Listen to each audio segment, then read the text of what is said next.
Welcome viewers, আবারও চলে আসলাম ফটোশপের class নিয়ে। বন্ধুরা, আজকের ক্লাসটা হলো 19তম ক্লাস। বন্ধুরা, এর আগে আমি 18টা ক্লাস পাবলিশ করেছি। তো সেই ক্লাসগুলো যদি আপনি মিস্টেক করে থাকেন তাহলে চ্যানেল প্লেলিস্ট থেকেও দেখে নিতে পারেন এবং কি এই ভিডিও ডেসক্রিপশন থেকেও দেখে নিতে পারেন। তো বন্ধুরা, আজকে হলো 19তম ক্লাস। তো আজকে আমাদের ক্লাসটা হলো, এখানে দেখুন ফটোশপের ভিতরে এখানে পাথ সিলেকশন টুল আছে এবং কি ডাইরেক্ট সিলেকশন টুল। বন্ধুরা, এই দুইটি টুলসের কাজ দেখাবো এবং এই দুইটি টুলসের কাজ যদি আমি দেখাতে চাই তাহলে আমাদের প্যান টুলে যাইতে হবে এবং কি আমাদের কাস্টম শেপ টুলে যাইতে হবে। এই দুইটা টুলসের মাধ্যমে আমাদের এই পাথ টুলের ক্লাসগুলো দেখাতে হবে। তার জন্য বলছি বন্ধুরা, ভিডিওটি কন্টিনিউ করেন। কন্টিনিউ করলে অনেক কিছু শিখতে পারবেন এবং কি অনেক কিছু বুঝতে পারবেন। তো আমাদের এই পাথ টুল এবং কি ডাইরেক্ট সিলেকশন টুলের কাজ দেখানোর জন্য প্রথমে আমরা নতুন একটা পেজ ক্রিয়েট করব, ব্ল্যাঙ্ক পেজ। এখন এখানে দেখুন ফাইল আছে, ফাইলে যাওয়ার পরে এখান থেকে নিউ নেওয়ার পরে আমরা ওকে করে দেবো। দেওয়ার পরে এখানে দেখুন, এখান থেকে আপনি যে কোনো একটা পেজ ক্রিয়েট করতে পারেন বা আপনি এখানে এই পাশে থেকে কাস্টমাইজ করেও ক্রিয়েট করতে পারেন। তো এখানে দেখুন আমার একটা পেজ ক্রিয়েট করা আছে, অলরেডি সেভ করা আছে। এখানে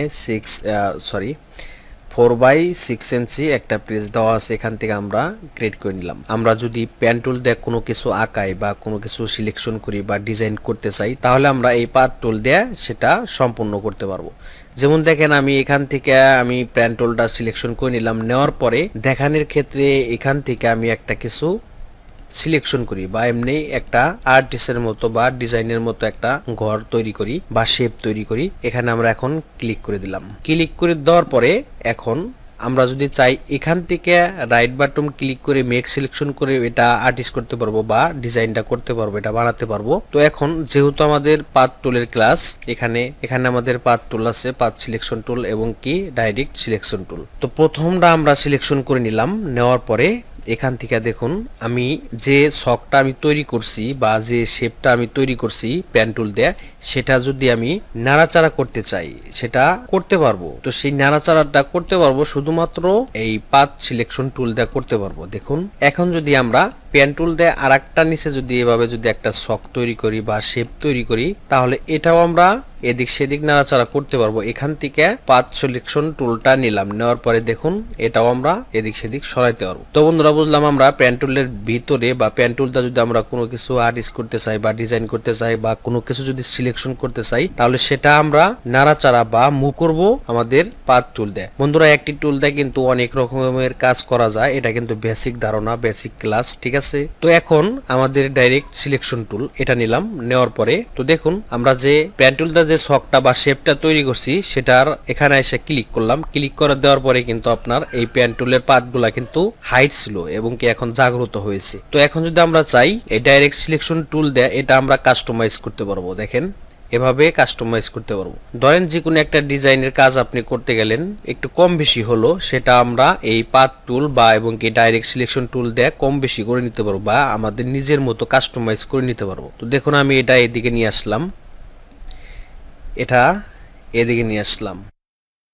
তো এখন যদি আমি এই যে আমরা কাস্টমাইজ করলাম, যে শেপটা তৈরি করছিলাম, সেই কাস্টমাইজ করার এই সিলেকশনের ভিতরে আমরা রাইট বাটন ক্লিক করে দিয়ে এখানে মেক সিলেকশন করে দিই এবং এখানে আপনি ফেদারটা আপনার ইচ্ছা মতো আপনি নিতে পারেন। এখন আমরা ওকে করে দিলাম। ওকে করে দেওয়ার পরে আমরা ব্যাক স্পেস চাপ দিলাম। দেখুন, আমাদের কিন্তু এখানে ব্যাকগ্রাউন্ড কালার কিন্তু আমাদের ব্ল্যাক রয়েছে, ব্ল্যাকটা কিন্তু এখানে আমাদের অ্যাপ্লাই হয়ে গেছে। তো দেখুন, আমরা পেন টুল দিয়ে যে একটা শেপ তৈরি করছিলাম সেটা কিন্তু এখন নাই। আমরা কি করলাম, আমরা এখান থেকে আমাদের পাথ সিলেকশন টুল এবং কি ডাইরেক্ট সিলেকশন টুল দিয়ে আমরা কাস্টমাইজ করে নিলাম। দেখুন বন্ধুরা, এখানে দেখুন আমাদের যে সিলেকশন করা ছিল সেই সিলেকশনের যে পাথগুলো রয়েছে তো সেগুলো আমরা ডিলিট করে দেবো। এখান থেকে রাইট বাটন ক্লিক করব, এখানে আমাদের শকের ভিতরে আমরা রাইট বাটন ক্লিক করব। ক্লিক করে দেওয়ার পরে ডিলিট পাথ, আমরা যদি এখন ডিলিট পাথ করে দিই তাহলে আমাদের সেই পাথগুলা ডিলিট হয়ে গেল। তো বন্ধুরা, আমরা কিন্তু ব্যাকে চলে আসলাম। এখন আমি আগেই বলছিলাম যে পেন টুল এবং কি কাস্টম শেপ টুলটা কিন্তু এই ক্লাসটা দেখাবো। তো এখন দেখেন, এখানে আমাদের কাস্টম শেপ টুল আছে। এখান থেকে ইলিপ্টিকাল টুলটা নিলাম। নেওয়ার পরে এখানে আমরা মাউসটা ড্র্যাগ করলাম। মাউসটা ড্র্যাগ করার পরে এখন যদি আমরা চাই এটা এদিক সেদিক মুভ করতে পারবো, নাড়াচাড়া করতে পারবো। এখানে আপনার পাথ সিলেকশন টুল নিয়ে এটা আমরা দেখুন এভাবে মুভ করতে পারবো বা এদিক সেদিক নাড়াচাড়া করতে পারবো এবং এই শেপটা আমরা যদি চাই এখন কাস্টমাইজ করতে পারবো। যেমন ধরেন আমি একটা চাইতেছি একটা অন্য একটা শেপ তৈরি করার জন্য, তো এভাবে আমরা ইলিপ্টিক্যাল টুল দিয়ে আমরা সমন্বয়ে গোলাকার একটা শেপ নিলাম। নেওয়ার পরে আমরা যদি চাই এখান থেকে আবার আমরা কাস্টমাইজ করে নিতে পারবো, অন্য একটা ডিজাইনে নিতে পারবো। তার জন্য আমাদের ডাইরেক্ট সিলেকশন টুলটা নিব। নেওয়ার পরে এই যে দেখুন এখান দিয়ে চারপাশে যে আমাদের পাত করা রয়েছে এই পাতগুলো আমরা ধরে কম বেশি করে নিব। এই যে দেখেন কাস্টমাইজ করতেছি, ইয়েস করে দিলাম। তো দেখুন এটা কিন্তু একটা লগো ডিজাইন হলো। বন্ধুরা আমি আগেই বলছিলাম যে এই পেন টুল দেয়া এবং কি কাস্টম শেপ টুল দেয়া যদি আপনারা কোনো কিছু যদি তৈরি করতে চান বা আর্টিস্ট করতে চান বা লগো ডিজাইন করতে চান, তাহলে আপনার এই পাথ টুল এবং কি ডাইরেক্ট সিলেকশন টুল দিয়ে আপনারা নিজের মতো কাস্টমাইজ করে নিতে পারবেন। এটা কিন্তু ছিল একটা ইলিপ্টিক্যাল টুলের একটা গোলাকার কিন্তু আমি শেপ নিছিলাম। সেটা কি করলাম, আমি এই ডাইরেক্ট সিলেকশন টুল দিয়ে কিন্তু একটা অন্য একটা ডিজাইনের শেপ তৈরি করলাম। তো এখন যদি আমরা চাই যে এটা আমরা অন্য একটা ডিজাইন নিতে পারবো, তাহলেও কিন্তু নিতে পারবো। তখন আমরা কি করব, এখান থেকে আমরা পাথ সিলেকশন টুলটা নিব। নেওয়ার পরে আমরা এটা জাগ্রত করব এভাবে।